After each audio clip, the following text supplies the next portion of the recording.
সুধী দর্শক, আমরা গত আওয়ামী লীগ সরকারের আমলে একটা জিনিস দেখেছি যে আওয়ামী লীগের যেসব ত্যাগী নেতারা ছিল, আওয়ামী লীগের তৃণমূল যেসব নেতারা ছিল, তারা রাস্তায় রাস্তায় ঘুরিছে, পথে পথে ঘুরিছে। এক কাপ লাল চা আর একটা বিস্কুট খাওয়ার জন্য বড় নেতাদের পিছনে পিছনে ঘুরিছে, এবং তারা চাকরির জন্য অনেক নেতাকে সুপারিশ করেছে, বলিছে। তারা কিন্তু চাকরি দেয়নি।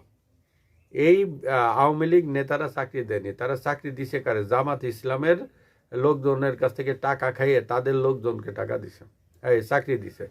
বিএনপির লোকজনের কাছে টাকা খেয়ে তাদেরকে চাকরি দিছে। এই বড় বড় প্রশাসনের উচ্চ লেভেলে যাদেরকে এই টাকা খেয়ে বসাইছে, সব বিএনপি জামাতের লোকজন ছিল। এখন প্রশাসনে আওয়ামী লীগের কোনো লোক নেই, সবই ওই যে 15 বছর ধরে আওয়ামী লীগ এই কাজগুলো করেছে, এই কাজগুলো আওয়ামী লীগ করেছে। এবং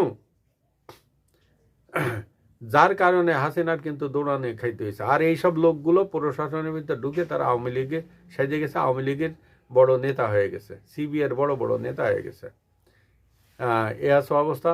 আর যে তৃণমূল আওয়ামী লীগ ছিল, তারা রাস্তায় রাস্তায় ঘুরিছে আর ভিক্ষা করিছে এক কাপ চা খাওয়ার জন্য, বুঝলেন?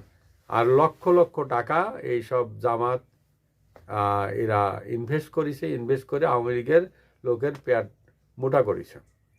আর এখন তারাই এই টাকা খেয়ে তারা বিদেশে দৌড়ানি খেয়ে চলে গেছে। আর আওয়ামী লীগের যে তৃণমূল, এগুলো এরা এখন মাইর খাইতেছে। একজন টাকা খেয়ে গেছে আর এখন আরেক দল এখন মাইর খাইতেছে। এই আছে অবস্থা।